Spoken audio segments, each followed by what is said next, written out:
My friend Austin, a former English teacher turned Baptist pastor, held the blueprints of a vision for a ministry opportunity for his congregation. Austin's dream was to promote a literacy program in the community of Corbin, Kentucky. And he shared with the many benefits of a reading program with his mission team.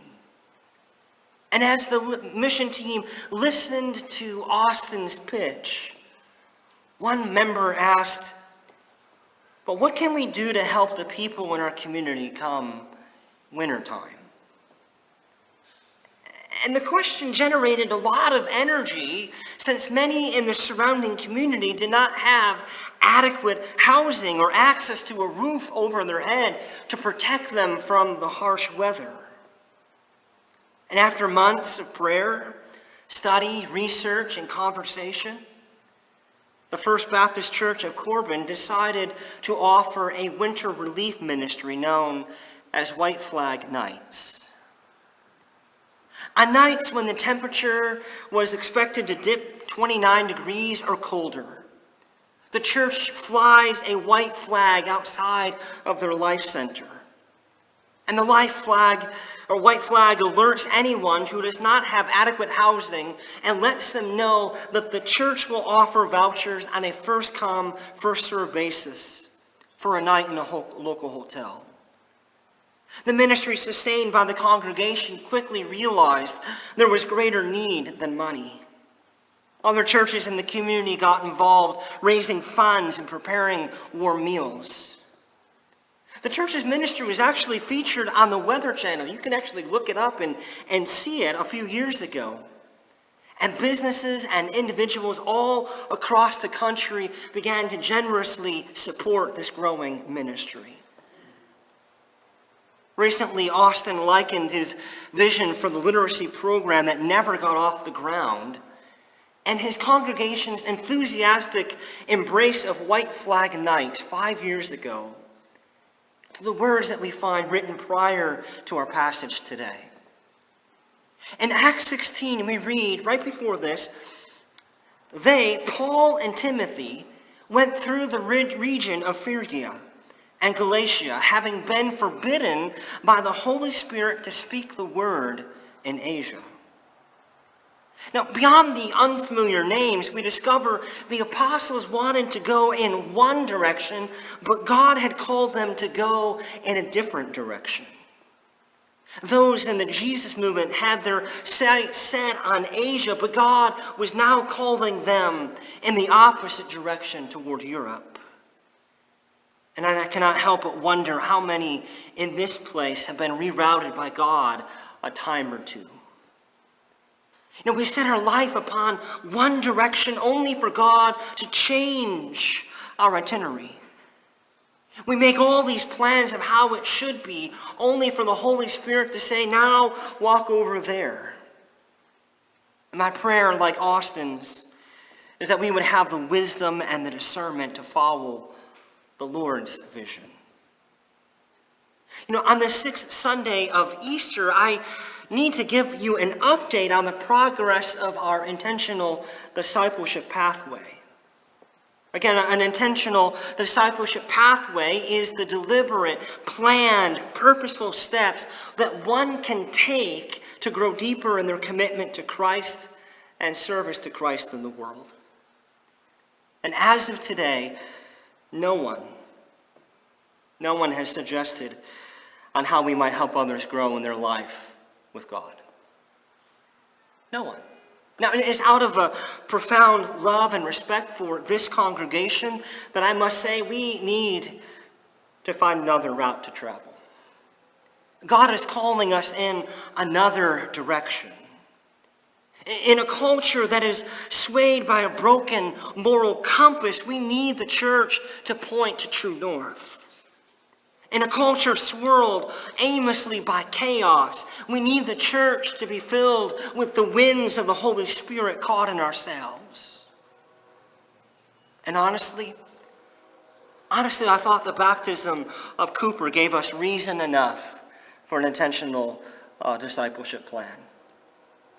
And now, a week later, I'm banking on the tragedy that happened in Buffalo, that might be our wake-up call, that we need to get serious about helping people mature in the Christian faith.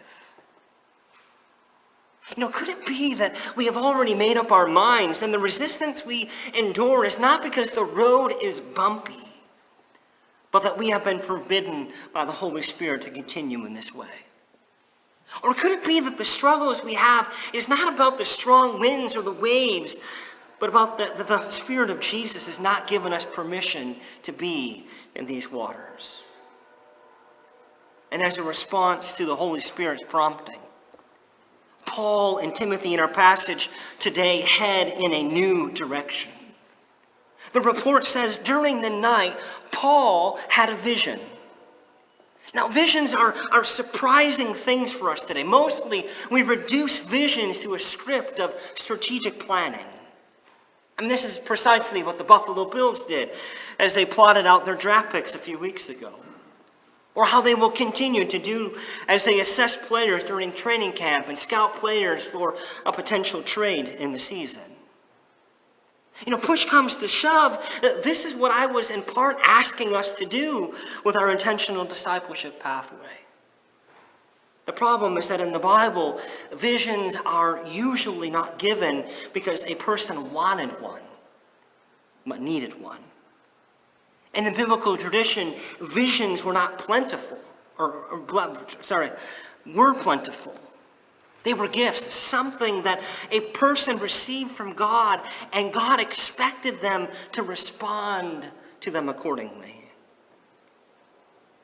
In Paul's vision, there stood a man in Macedonia pleading with him and saying, "Come over to Macedonia and help us." The identity of the man from Macedonia has been lost to the annals of history. However, many scholars suggest that this mystery man is none other than Luke himself. Listen closely to how Luke includes himself in the report. When Paul had seen the vision, we immediately tried to cross over to Macedonia, being convinced that God had called us to proclaim the gospel, the good news to them. Now, whether the man from Macedonia was Luke or not doesn't matter. What matters is that this man in the vision was effective in bringing Paul and Timothy to Europe. Obviously, it took me a few minutes and multiple maps to locate the cities that are listed in Luke's travelogue. Luke writes, "We set sail from Troas and took a straight course to Samothrace, and following day to Neapolis, and from there to Philippi." The change of destinations covers about 300 miles in several weeks. And Luke documents the apostles' travels for a theological reason. He tells us of the expansion of the Jesus movement in a new direction, namely into the very cradle of Western culture, the home of Homer, of Socrates and Plato, of Aristotle and Alexander the Great. Luke's itinerary reveals a shift in the church's mission from its local ministry to one that is universal in scope. Listen once again to the risen Lord's promise to the disciples in Acts 1. He said, way back then, "You will receive power when the Holy Spirit comes on you, and you will be my witnesses in Jerusalem and all Judea and Samaria and to the ends of the earth." As Methodists, it should not be lost on us that John Wesley's journal entry on July 11th, 1739, he wrote the following words: "I look upon all the world as my parish. Thus far I mean that in whatever part of it I am, I judge it meet, right, and my bounden duty to declare unto all that are willing to hear the glad tidings of salvation." Wesley's words, "I look upon all the world as my parish," could aptly summarize Paul and Timothy's missionary ventures. Typically Paul would seek out a synagogue when he went to a place and share the good news of Jesus Christ among his fellow Jews. And here we find the apostles, we are told, arrived and remained in Philippi for some days. And perhaps as they spent that time recovering from their long journey, or learning of the lay of the land, or studying the demographics of a city about the population size of Dunkirk, New York. Or maybe they were just wanting or waiting for the next Sabbath to approach. You see, the problem with Philippi is that it did not have a synagogue. Luke writes, on the Sabbath day, we went outside by the river where we supposed there was a place of prayer, and we sat down and spoke to the women who had gathered there. Instead of encountering a man of Macedonia, we encounter a certain woman named Lydia, a worshiper of God there. And once again, the Holy Spirit, far from predictable, keeps us on our toes. You see, the designation worshiper of God indicates that Lydia was not born Jewish, but in her search for meaning, for something deeper, richer, and truer, she converted to the Jewish faith.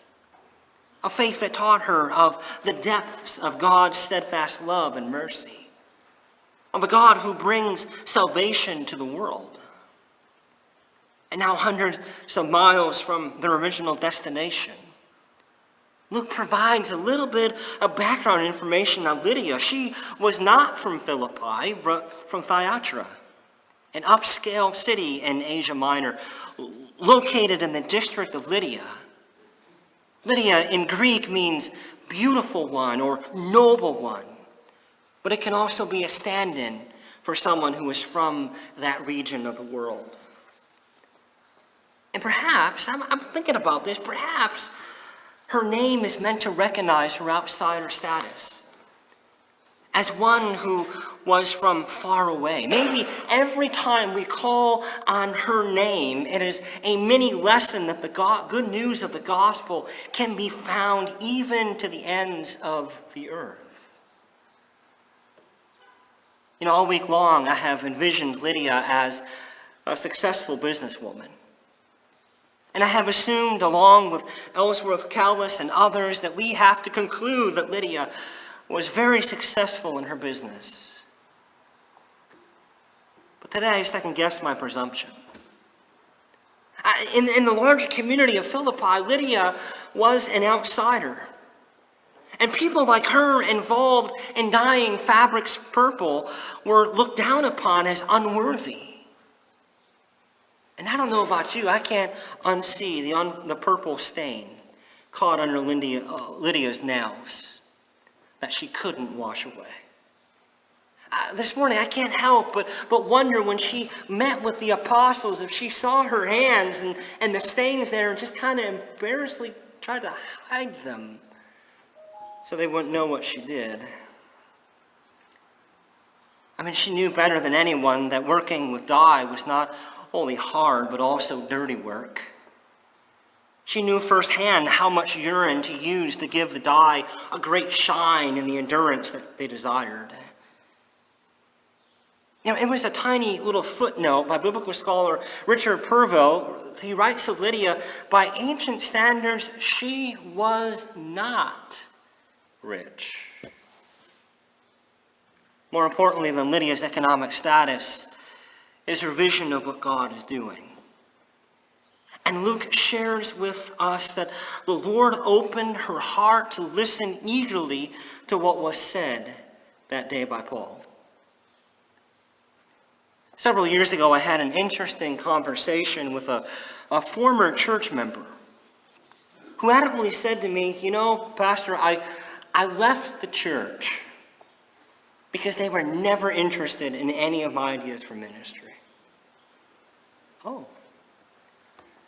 And the person continued, I left the congregation because no matter how eager I was to be involved, my offer was met with the sound of crickets.